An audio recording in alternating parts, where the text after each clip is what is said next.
आदाब, आप सभी का खैर मकदम है एक बार फिर से वसीम भट्ट के साथ। आजकल हमारे बड़े जो है उनको याद आया है कि हमें कहानियाँ बताना अपने दर्शकों को बहुत ज़रूरी है। तो चलिए, उन्होंने शुरू किया है अपनी कहानियाँ जो है वो आजकल सुनाते रहते हैं अपनी आवाम को। आप सभी लोगों को मालूम होगा कि हम किसकी बात कर रहे हैं, जो पिछले 20 सालों से खामोश बैठे हैं और आज उनको याद पड़ा है कि हमें किश्तवाड़ की आवाम को कहानी सुनाना और कहानी सुना के जो है इशारा करना है। तो चलिए, हमें इस बात की खुशी है तो कम से कम 20 साल के बाद ही सही तो आज लोगों के सामने सच्चाई तो बोलते हैं। ऐसा नहीं कि 20 साल तक जो है खामोश बैठे, एक दिन उनको भी पता चलेगा कि इस 20 साल की खामोशी में असर किसके ऊपर पड़ेगा, उनको भी पता चलेगा। तो इस वक्त जो है हम बात करना चाहेंगे नेशनल कॉन्फ्रेंस के ऊपर, खास करके क्योंकि हमारे साथ जो शख्सियत बात करने के लिए मौजूद हैं वो है डीडी फारूक साहब। काफ़ी मशहूर शख्सियत है ज़िला किश्तवाड़ के अंदर, हालांकि किश्तवाड़ से बाहर भी लोग इनको जानते हैं, लेकिन आज इनसे मुलाकात हुई तो हम अपने टॉपिक पे आते हैं। कुछ ऐसा है, डीडी फारूक साहब नेशनल कॉन्फ्रेंस के अंदर जो है पिछले 25 सालों से काम करते आ रहे हैं और अचानक एक खबर सुनने को मिली जिसमें डिस्ट्रिक्ट प्रेसिडेंट नेशनल कॉन्फ्रेंस के जो है किश्तवाड़ में, उन्होंने एक लेटर निकाला जिसमें इनको डिस्ट्रिक्ट यूथ प्रेसिडेंट जो है ये इस पोस्ट से हटाया जाता है, रिमूव किया जाता है। आखिरकार इसके पीछे क्या वजह हो सकती है? एक तरफ से मैं 25 सालों की बात कर रहा हूं, जो शख्स 25 सालों तक एक ही पार्टी के साथ जुड़ा है, अब देखिए उनकी मेहनत कैसी रही होगी, उनकी लगन पार्टी के साथ कैसी रही होगी, और उसके बाद अचानक से 5 या 10 मिनट का खेल है टाइप करना और रिमूव कर देना। फारूक साहब, आपका खैर मकदम है। हमारा सवाल तो सबसे पहले यही रहेगा, आप तो बोलते हैं कि हर जगह यही बोलते हैं कि 25 सालों से हम नेशनल कॉन्फ्रेंस के साथ जुड़े हैं, लेकिन अचानक से वो लेटर निकालना और रिमूव कर देना आपकी पोस्ट से, ऐसा क्यों? वसीम साहब, बहुत बहुत शुक्रिया, आपने अपना कीमती वक्त निकाला, इस नाचीज़ को याद किया, इसके लिए मैं आपका शुक्रगुजार हूँ। रहा सवाल नेशनल कॉन्फ्रेंस का, 1996 में मैंने ये जमात ज्वाइन की है। नेशनल कॉन्फ्रेंस कोई जमात नहीं है, ये एक तहरीक है और हम इस तहरीक के साथ जुड़े हैं और जुड़े रहेंगे। हमने पिछले 25 साल जो अपना वक़्त जो है वक़फ़ किया इस जमात के लिए, 25 साल से हम इस जमात की खिदमत करते आ रहे हैं। बेलूस बिना किसी लालच के हमने इस जमात का दामन थामा और जहाँ जहाँ भी ज़रूरत पड़ी हम शाना बशाना तंजीम के शाना बशाना साथ रहे। सवाल ये है कि फरवरी के महीने में हमारे डिस्ट्रिक्ट सदर अचानक एक लेटर निकाल रहे हैं जिसमें ये लिख रहे हैं कि district president youth national conference को हमने बुनियादी रुकनियत से तंजीम से खारिज कर दिया, जबकि उससे एक हफ्ता पहले यह कंट्रोवर्सी चल रही थी तंजीम के अंदर, क्योंकि हमने हमेशा सच्चाई का साथ दिया है, हमने हमेशा सच का साथ दिया है। गलत पॉलिसियों के खिलाफ हम तब भी थे, गलत पॉलिसियों के खिलाफ हम आज भी हैं और गलत पॉलिसियों के खिलाफ हम कल भी रहेंगे। मतलब कि नेशनल कॉन्फ्रेंस की जिला किश्तवाड़ के अंदर गलत पॉलिसीज हैं? बिल्कुल 100% है। आज हमारी तंजीम का ग्राफ इतना डाउन हो चुका है, आज सुकड़ चुकी है हमारी तंजीम, वो सिर्फ और सिर्फ हमारे जिला सदर की वजह से है। आप पार्टी के खिलाफ हैं, नेशनल कॉन्फ्रेंस के खिलाफ हैं, या फिर डिस्ट्रिक्ट बॉडी जो यहाँ बनी है किश्तवाड़ के अंदर उनके खिलाफ है? देखिए, मैं नेशनल कॉन्फ्रेंस का सिपाही था, मैं हूँ और रहूँगा। तंजीम से हमें कोई गिला नहीं है, अगर गिला है, हमें शिकवा है, वो हमारी लोकल लीडरशिप के साथ है, जिन्होंने हमेशा अपने ज़ाती मफाद के लिए यहाँ के वर्करों को इस्तेमाल किया है। कुछ ऐसे भी राज रहे होंगे आपके साथ जो आप बताना ही चाहेंगे? बहुत सारे हैं। जो शख्स पिछले 25 साल से इस तंजीम के साथ जुड़ा है, हमारे पास भी बहुत मयार है। जब हम ज़बान खोलने पे आएंगे तो इन लोगों को फिर सर छुपाने की जगह नहीं। फारूक साहब, कुछ तो बहुत छुपा है आपके अंदर, जो आप बताना चाहेंगे? देखिए, मैं आपको पहले बताऊं कि जिस दिन इन्होंने ऑर्डर निकाला था, मुझे लग रहा था कि कहीं अंदर से कुछ पक रहा है। मैंने एक हफ्ता पहले अपने प्रोविंशियल सदर को फ़ोन पे कहा कि मैंने कहा सर, मैंने अपना रिजिग्नेशन लेटर बनाया है, मैं पार्टी क्विट कर रहा हूँ। तो उन्होंने कहा क्यों, आप क्यों पार्टी क्विट कर रहे हैं? मैं कहा सर, मेरी मकामी लीडरशिप के साथ थोड़ी अनबन चल रही है, वो मुझे वो रिस्पांस नहीं दे रहे हैं जो मुझे मिलना चाहिए। मैंने 25 साल में इस तंजीम से खिदमत करता रहा हूँ, लेकिन आज मुझे लग रहा है कि आज मुझे ये पराया समझते हैं। आज मुझे वो रिस्पांस नहीं मिल रहा है जो मुझे आज तक मिलता था। मैं इस जमात में इसलिए आया था क्योंकि मरहूम अलहाज बशीर अहमद साहब किचलू, उनमें कुछ क्वालिटीज़ थी। वो एक बहुत बड़ी शख्सियत थे, वो एक नामवर कदावर लीडर थे। उनका वो विजन देखकर हमने ये जमात का दामन थामा था। लेकिन आगे से जब इन्होंने क़यादत संभाली, मैं साहब को भी नहीं दोष दूंगा। वो डेप्थ बताइए हमें, वो गहराई बताइए हमें, वो पॉइंट बताए हमें, वो कौन सी ऐसी बात रही है जिस बात से लेकर इतना बड़ा मसला बना। आज नहीं बल्कि फरवरी में आपको रिमूव कर दिया है। हमें वो बात हमसे शेयर कीजिए। आप किस बात पे आपसे झगड़ा हुआ था और रिमूव है? मैं बिल्कुल बताऊंगा, मैं हिचकिचाऊंगा नहीं। मैंने पहले कहा, हमने हमेशा सच्चाई का साथ दिया है, देते रहेंगे, इंशाल्लाह आगे भी देते रहेंगे। जहां इस वक्त हमारे ज़िला किश्तवाड़ में 3 पावर प्रोजेक्ट चल रहे हैं। आपका 1020 मेगावाट कीरू यहाँ पकलडोल चल रहा है, आपका 650 मेगावाट कीरू में चल रहा है, यहाँ आपकी पटेल कंपनी की तो कंस्ट्रक्शन चल रही है, यहाँ अफगान की कंस्ट्रक्शन चल रही है, यहाँ जेपी की कंस्ट्रक्शन चल रही है।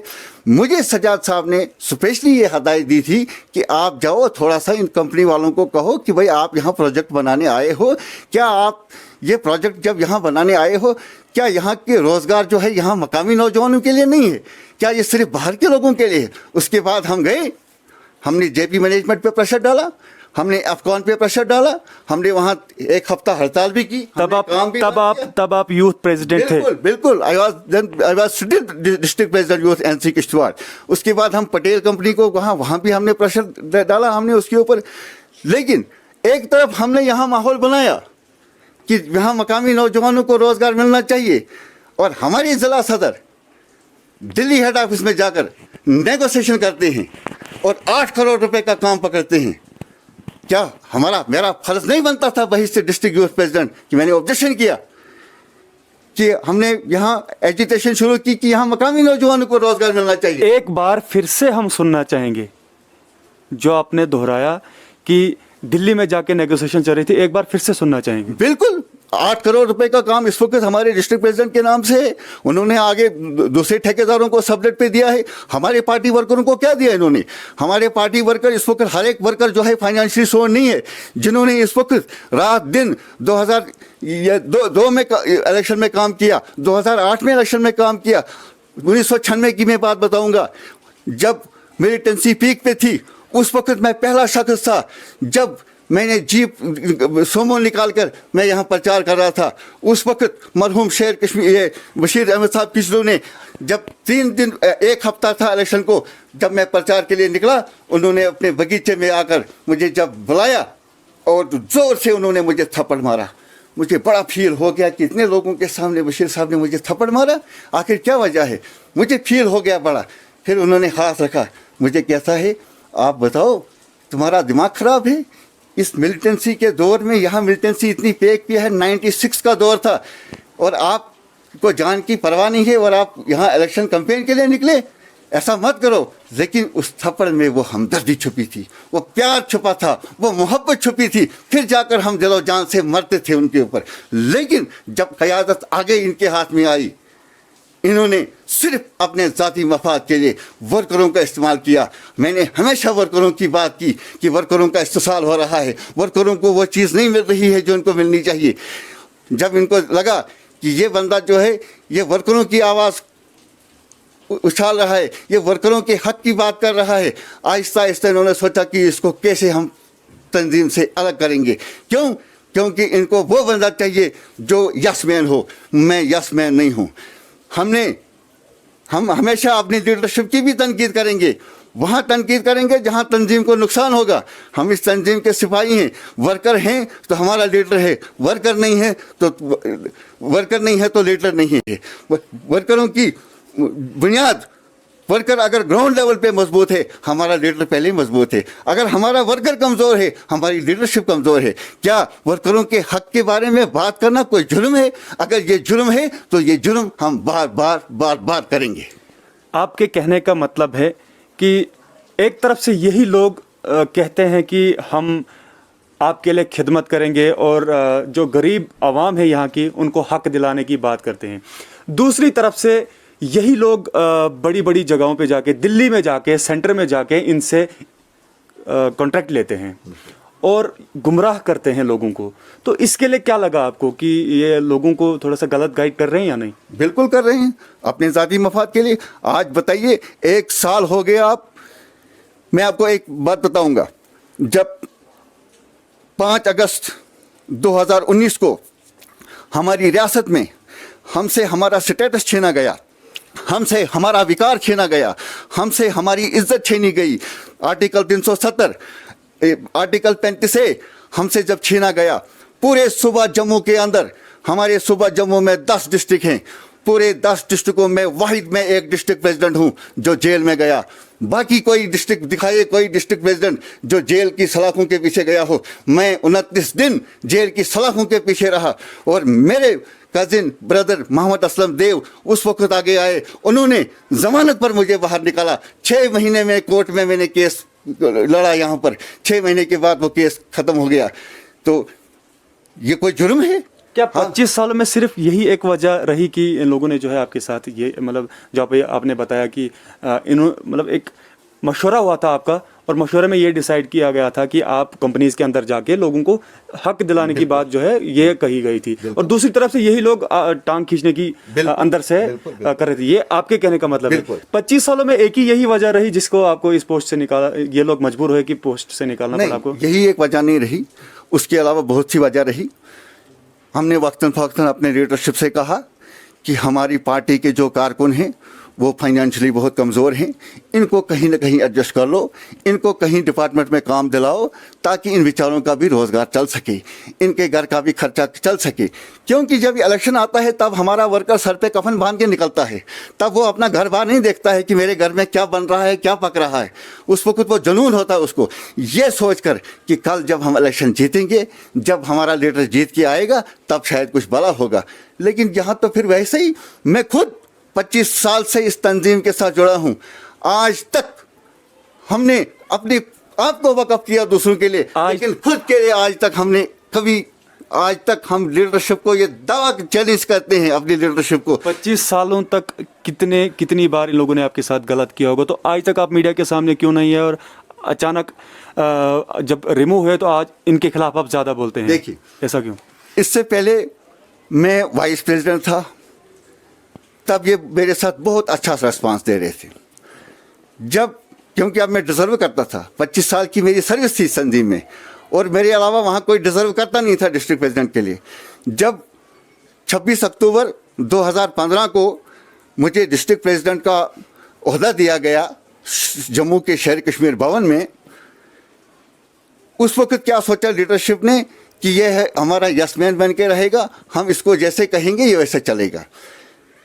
लेकिन नेशनल कॉन्फ्रेंस की आइडियोलॉजी क्या है ज़िला किश्तवाड़ के अंदर? 25 साल का एक्सपीरियंस है, कुछ तो आपको मालूम होगा कि ये क्या चाहते हैं, किश्तवाड़ के अंदर किस तरीके की आइडियोलॉजी को इम्प्लीमेंट करना चाहते हैं? कुछ नहीं जनाब, आइडियोलॉजी कुछ भी नहीं है।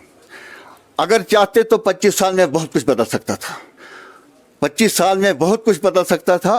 हुकूमत इनके हाथ में थी, ये चाहते तो ये जिला किश्तवाड़ को सोने की। क्या यही बात जब आप किसी पोस्ट पे होते, क्या यही बात आप कह सकते थे कि नेशनल कॉन्फ्रेंस की आइडियोलॉजी कुछ नहीं है? आज रिमूव हो तो उनके खिलाफ बोलते हो? मैं नेशनल कॉन्फ्रेंस के खिलाफ नहीं बोल रहा हूँ, डिस्ट्रिक्ट बॉडी, मैं डिस्ट्रिक्ट बॉडी अपनी मकामी लीडरशिप के खिलाफ बोल रहा हूँ, तंजीम के खिलाफ नहीं बोल रहा हूँ। हमारी नेशनल कॉन्फ्रेंस की जो आइडियोलॉजी थी, उस आइडियोलॉजी को देखकर हम इस तंजीम में जुड़े थे। एक तरफ से डिस्ट्रिक्ट प्रेसिडेंट किश्तवाड़ के जो नेशनल कॉन्फ्रेंस के हैं उन्होंने आपको रिमूव कर दिया है, और दूसरी तरफ से आप फेसबुक व्हाट्सएप के ऊपर आए दिन रोज पोस्ट अपलोड करते रहते हैं, लेकिन उसमें फर्स्ट ऑफ ऑल वही लिखा होता है कि डिस्ट्रिक्ट यूथ प्रेसिडेंट किश्तवाड़। तो ऐसा क्यों? अगर आपको हटा दिया गया तो उसके बावजूद भी आप यही ये मेंशन करते हैं? देखिए, ये तंजीम है। यहाँ एक डिस्ट्रिक्ट प्रेसिडेंट दूसरे डिस्ट्रिक्ट प्रेसिडेंट को पार्टी से नहीं निकाल सकता है। जिस पोस्ट पे वो हैं उस पोस्ट में मैं हूँ। फर्क सिर्फ इतना है, वो पेरेंट्स बॉडी के डिस्ट्रिक्ट प्रेसिडेंट हैं, मैं यूथ का डिस्ट्रिक्ट प्रेसिडेंट हूँ।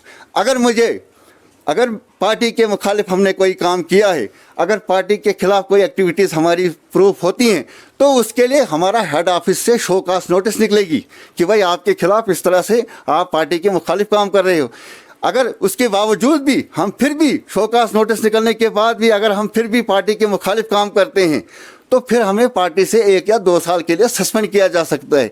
एक डिस्ट्रिक्ट प्रेसिडेंट सीधा अपने लेटर पैड पे ऑर्डर निकालता है कि हम जी फलानी डिस्ट्रिक्ट प्रेसिडेंट को पार्टी से एक्सपेल कर रहे हैं, इसको लेकिन बताया जा रहा है कि डिस्ट्रिक्ट प्रेसिडेंट को अथॉरिटी है, वो किसी को भी रिमूव कर सकता है और किसी को भी एक्सेप्ट जो कुछ भी है वो डिसीजन ले सकता है। देखिए, उसके अंडर जो हैं यूथ मेरे अंडर हैं, हमने इतने यूनिट बनाए। मैं एक बहुत बड़ी बात बताना आपको चाहूँगा कि कंट्रोवर्सी कहाँ से शुरू हुई। ये प्रोजेक्ट का मसला एक था। ये कभी नहीं चाहते थे, जब मैं डिस्ट्रिक्ट प्रेसिडेंट बना, मैं खाली किश्तवाड़ कॉन्स्टिट्यूंसी का डिस्ट्रिक्ट प्रेसिडेंट नहीं था। हमारी डिस्ट्रिक्ट में 2 कॉन्स्टिट्यूंसी थे, एक किश्तवाड़ कॉन्स्टिट्यूंसी, एक इंदरवाल कॉन्स्टिट्यूंसी। जब इंदरवाल कॉन्स्टिट्यूंसी से यूथ की आवाज़ उठी कि आप ज़्यादातर फोकस सिर्फ किश्तवाड़ कॉन्स्टिट्यूंसी को कर रहे हो, इंदरवाल की तरफ आप रुजू क्यों नहीं करते?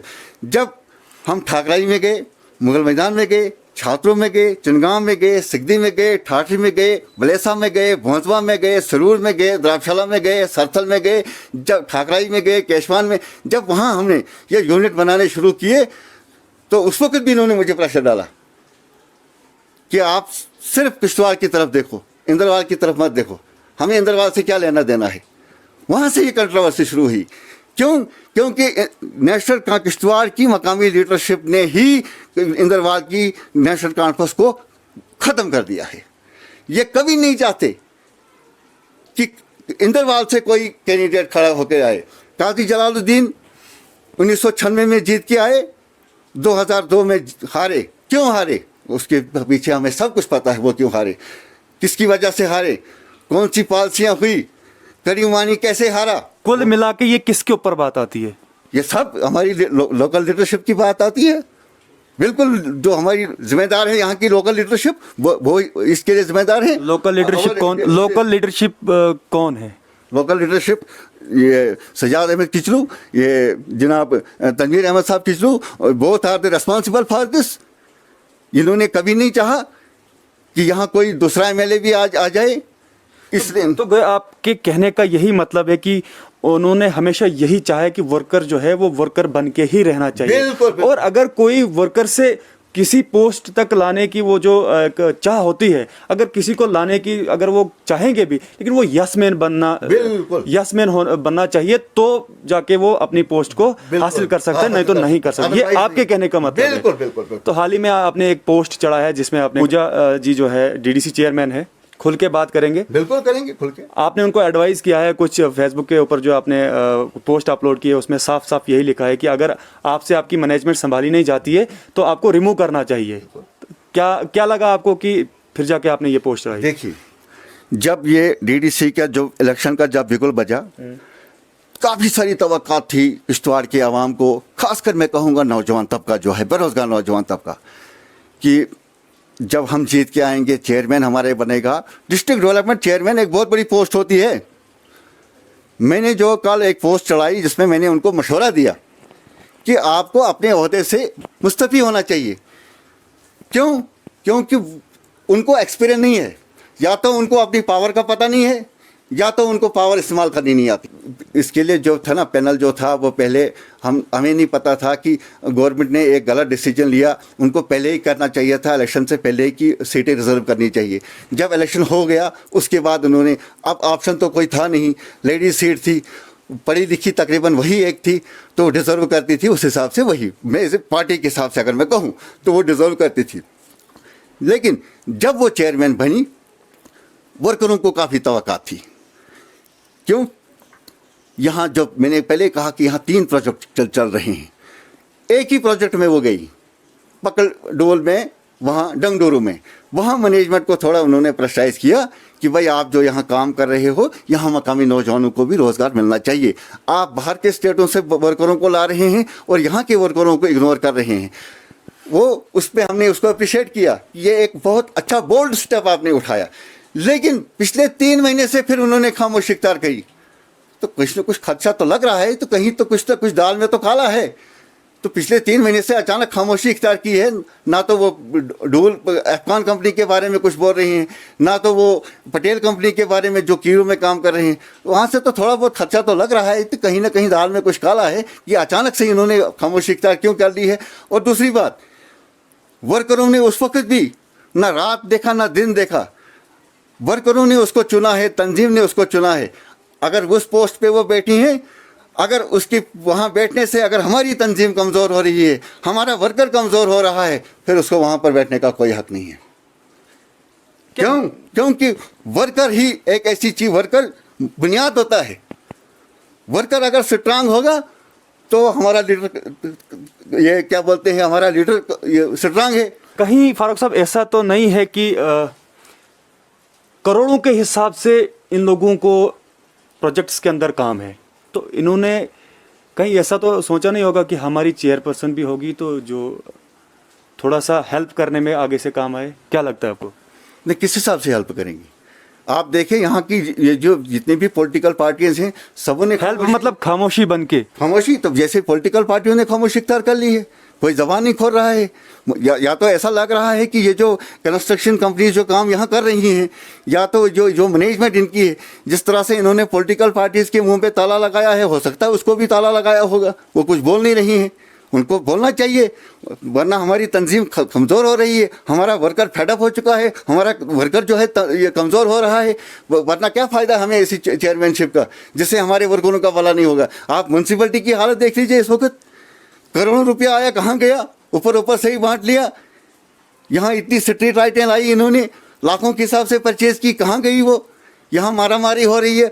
3 साल हो गए यहाँ पर म्यूनसिपलिटी के इलेक्शन को, आज तक इवन एक गली में भी एक टाइल तक नहीं लगी कहीं। आप हमारे वार्ड की हालत देखिए, वार्ड नंबर 8 की हालत देख लीजिए, चलना दुश्वार हो गया है, गला सूख गया चला चला कर, लेकिन कोई रिस्पांस नहीं है। ये सिर्फ मगरमच्छ बैठे हुए हैं वहाँ पर, ये सिर्फ यहाँ पर देखते हैं कि हमारा हलवा मांडा कैसे चलेगा, लोगों की कोई परवाह नहीं है। आखिर में आखिरी सवाल यही करना चाहेंगे कि क्या अभी भी आप अपने आप को वो ओहदेदार समझते हैं, district youth president national Congress के समझते हैं? बिल्कुल, मैं अपने ओहदे पे कायम हूँ। जब पार्टी लीडरशिप क़यादत जो ऊपर बैठी है, जब वो वहाँ से आर्डर निकालेंगे, अगर वो उनको लगता है कि फारूक जो है वो गलत कर रहा है, पार्टी के मुखालिफ काम कर रहा है, अगर वो वहाँ से कोई आर्डर निकालते हैं, मैं खुशी खुशी उसको एक्सेप्ट करूँगा। शुक्रिया हमारे साथ बात करने के लिए। तो मुझे एक बात जहन में है जो सबसे पहले मैं आवाम को बताना चाहूँगा, कहीं ऐसा ना हो कि मुझे भूल जाए कि ये बात मुझे बहुत ज़रूरी था अपने आवाम को शेयर करना।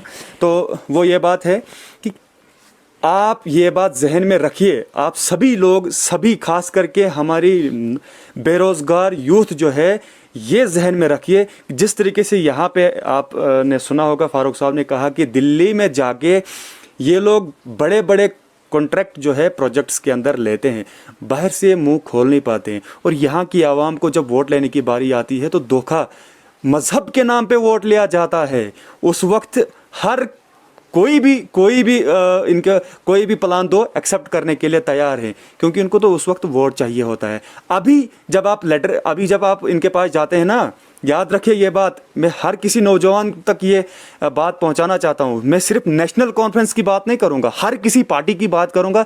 अभी इस वक्त जो ये एक्सपेक्ट करते हैं ना, मैं फ़लानी मिनिस्टर के पास जाऊंगा, फ़लानी साहब के पास जाऊंगा और वो कंपनी में हमारी मदद करेगा, नहीं कर सकता है।